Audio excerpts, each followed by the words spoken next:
মে seat? আপনি আচ্ছা, আপনি না ব্যাংকে চাকরি করেন? তাহলে তো সময় পান কি করে? আশ্চর্য, আপনি আগে আমাকে বসতে বলেন, তারপর আমরা এসব কথা বলি। Oh sorry please. Thank you. Thank you কেন?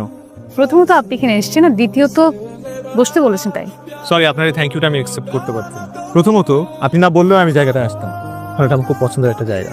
আর দ্বিতীয়ত এই বেঞ্চটা যেখানে আপনাকে আমি বসতে বলেছি সেটা আসলে আমার বেঞ্চ না, এটা এই লেক কর্তৃপক্ষের। সো যদি ধন্যবাদ দিতে হয় তাহলে ওদেরকে দিতে পারেন। আচ্ছা, আপনি কি মানুষ নাকি রোবট বলুন তো? মানে আপনি কোনো কথা কেন সহজভাবে নিতে পারেন না? আচ্ছা, আমি এত ঘুরিয়ে পেঁচিয়ে কথা বলতে পারি না, পছন্দও করি না। শুনুন, লাইফে তো বিয়ে করতেই হবে, তাই না? আজকে করেন আর কালকে করেন। আর মাও অনেকদিন ধরে প্রেশার দিচ্ছে যে আমি কেন বিয়ে করছি না, তাই ভাবলাম যে লাইফের এই সিদ্ধান্তটা নিজেই নিয়ে নিই। তো এই সিদ্ধান্ত তো আপনিই নেবেন, এটাই তো স্বাভাবিক। হ্যাঁ স্বাভাবিক, কিন্তু আমার এই সিদ্ধান্তের সঙ্গে কিন্তু আপনি জড়িয়ে গেছেন। আমি কিভাবে? আমার বাবা ব্যাংকে চাকরি করতেন, আপনার মতো এরকম বই পড়তেন, খুবই সিম্পল একটা লাইফ লিড করতেন। প্রত্যেকটা মেয়ের কি স্বপ্ন জানেন? সে তার এমন একজন জীবন সঙ্গী চায় যার মাঝে তার বাবার প্রতিচ্ছবি দেখতে পায়, যাকে চোখ বন্ধ করে বিশ্বাস করা যায়, নিঃসন্দেহে নিঃসংকোচে তার সঙ্গে পুরো জীবনটা কাটিয়ে দেওয়া যায়। আর আমার মনে হয় সে মানুষটা আপনাকে আমার ভালো লেগেছে, তাই আমি সারাটা জীবন আপনার সঙ্গে কাটাতে চাই। আপনার দৃষ্টিতে ভালোবাসার সংজ্ঞাটা কি বলেন তো? আমার সাথে কয়েকদিন চলেছেন, ফিরেছেন, কথা বলেছেন, আপনার মনে হয়েছে যে আমি আপনার জীবন সঙ্গী হওয়ার যোগ্য? তো অনেক বড় একটা কথা, এত জাজমেন্টাল হলে তো হবে না। সরি টু সে, বাট ভালোবাসাটা একটা কমিটমেন্ট, একটা পবিত্র দায়িত্ব, সেটা আসলে সবাই নিতে পারে। কেন, আমি কি আপনি যোগ্য না? না, আমি এটা বলিনি, আমি একটাবারও এটা বলিনি। ইনফ্যাক্ট আমার মনে হয় আমি আপনার যোগ্য না। আমার মতো একজন বেকারের কাউকে ভালোবাসতে বা কাউকে বিয়ে করার কথা চিন্তা করাটা পাপ। সরি ভাই, দুপুরে খাবেন না? হুম। খিচুড়ি আর গরুর মাংস রান্না করছি, ওয়েদার ডিমান্ড। আচ্ছা আচ্ছা ভাই, আপনি তো আবার ওই আপডেটসটা দিলেন না আপুর ব্যাপারে। আপনার প্রেম কত দূর আগাইছে? প্রেম করতে পারলে তো ভালোই হইতো। ওই মেয়ে তো ডিরেক্টলি বিয়ের প্রস্তাব দিয়ে বসছে। বাহ, চমৎকার! বৃষ্টি না যেতে মেঘ পেয়ে গেছে। কি যে ভাই কানে তারিখা সবচেয়ে বড় কথা, মেঘ না যেতে কি বুঝ করেন না আপনি আপার বিয়ে করে। কেন বিয়ে দেবো? আরে ভাই, আপনি বেকার একটা ছেলে, আপনি গাছপালা দেখবেন, নদী নালা দেখবেন, খাল বিল দেখবেন, এগুলো দেখবেন, বই পড়বেন, কবিতা পড়বেন। আপনি কোনো ইনকাম করতে হবে, সব ইনকাম তো ভাবি করবো, কারণ ভাবি চাকরিজীবী। আপনি খাইবেন আর ঘুরবেন আর ভাবির উপরে থাকবেন। আচ্ছা, কি আচ্ছা? খিচুড়ি আর গরুর মাংস কোন আসতেছি, তাড়াতাড়ি আসেন। বিষয়টা হলো যে এটা জীবনের সব থেকে গুরুত্বপূর্ণ একটা বিষয়।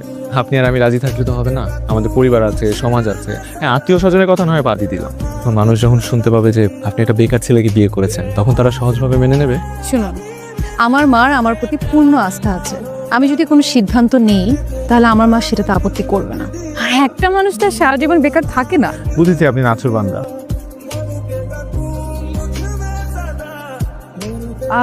So we are newly married couple. চলো তবে আকাশ হই, মেঘের সাথে লুকোচুরি খেলি। চলো তবে সমুদ্র হই, ঢেউে ঢেউে কথা বলি।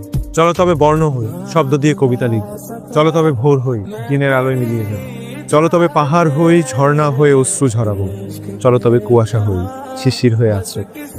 তুমি কেন, ভালো লেগেছে তো।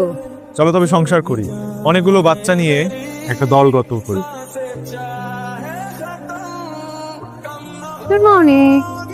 Good morning. তুমি এত সকালে এখানে? হ্যাঁ, আমি এত সকালে আসতেই তো পারি, কারণ এটা আমারও বাসা না। তুই একটা ফোন দিয়ে আসতে। কেন ফোন দিতে হবে কেন? আচ্ছা দেখো, এগুলা হচ্ছে তোমার। এত কিছু? এগুলো তো আমার আছে। আছে, কিন্তু সব তো পূর্ণ হয়ে গেছে। এখন থেকে সবকিছু নতুন ব্যবহার করবে। ভাবি, আমার জন্য কিছু আনেন নাই? তোমার জন্য আছে, দাঁড়াও। এই নাও তোমার পাওয়ার ব্যাংক। থ্যাংক ইউ ভাই।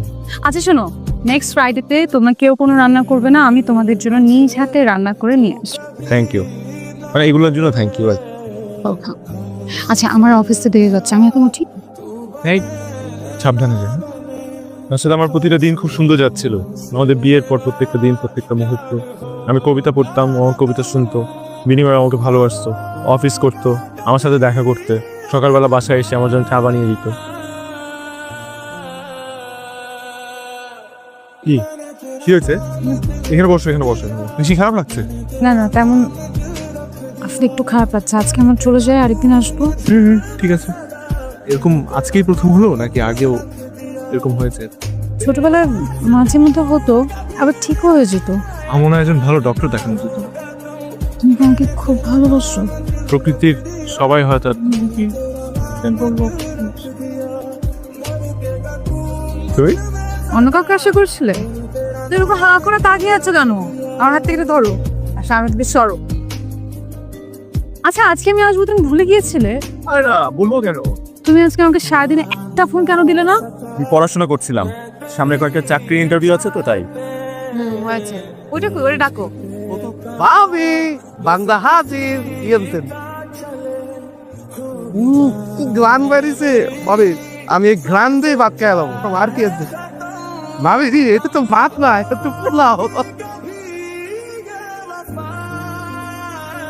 আচ্ছা, এই খাবারগুলো কোন হোটেল থেকে নিয়ে আসছো বলো তো? মানে আমি এত কষ্ট করে বাজার করলাম আর রান্না করার সময় মাকে লাইনে রেখে রান্না করলাম, আর তুমি এই কথা বলছো? তুমি রান্না করেছো এগুলো? আমি তো জানতামই না যে তুমি এত ভালো রান্না করো। দেবজিরা আছে কোন?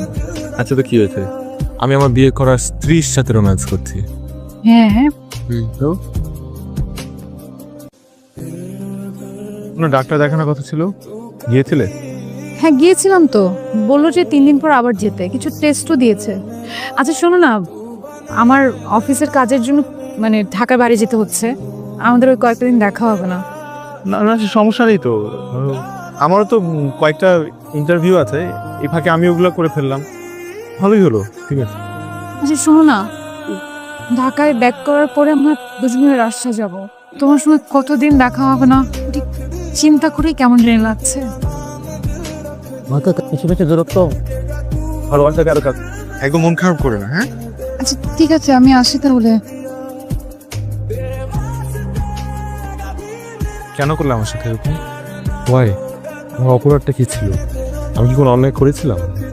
আমি গত 5টা বছর তোমাকে কোথায় খুঁজি নাই, আমি সব জায়গায় খুঁজেছি তোমাকে, তুমি জাস্ট নাই কোথাও।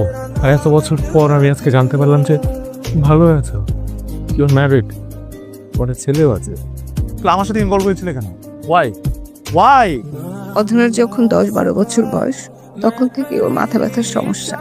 অনেক ডাক্তার দেখিয়েছি, ডাক্তার দেখালে কিছুদিন ভালো থাকে আবার শুরু হয়। এর মধ্যে অনেকদিন প্রায় ভালো ছিল, তারপর ঢাকায় চাকরি হলো, ও ঢাকা চলে গেল।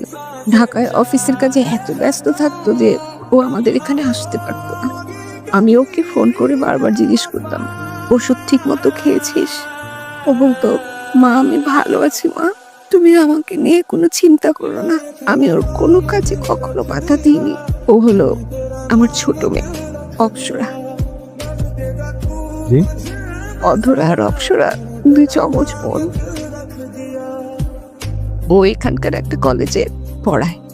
আপু প্রায় ফোনে আপনাদের সম্পর্কের কথা আমাকে বলতো যে খুব তাড়াতাড়ি আপনাকে নিয়ে এখানে আসবেন, কিন্তু হঠাৎ করে একদিন দেখি আপু একা এখানে চলে আসলো।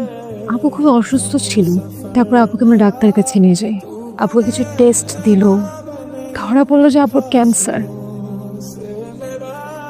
সাথে এটাও জানতে পারলাম যে আপু প্রেগনেন্ট।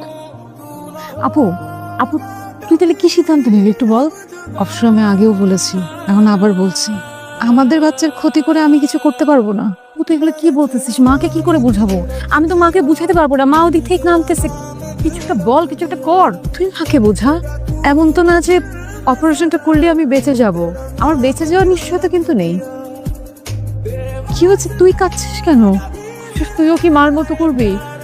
শোন, আমার যদি কিছু হয়ে যায়, তুই আছিস, মা আছে, তুই তো অন্তত আমার বাচ্চাটাকে দেখে রাখবি। অবসর বল যে তুই আমার বাচ্চাটাকে দেখে রাখবি। অবসর বল তুই আমার বাচ্চাটাকে দেখে রাখবি। আমরা অনেকবার আপনার কথা জিজ্ঞেস করেছি, আপনার ইনফরমেশন জানতে চেয়েছি, কিন্তু আপু বলেনি। শুধুমাত্র আপনার ফিউচারের কথা চিন্তা। আপু চাচ্ছিল আপনি ভালো থাকেন। ঈশান হওয়ার ঠিক কিছুদিন পর আপু মারা যায়।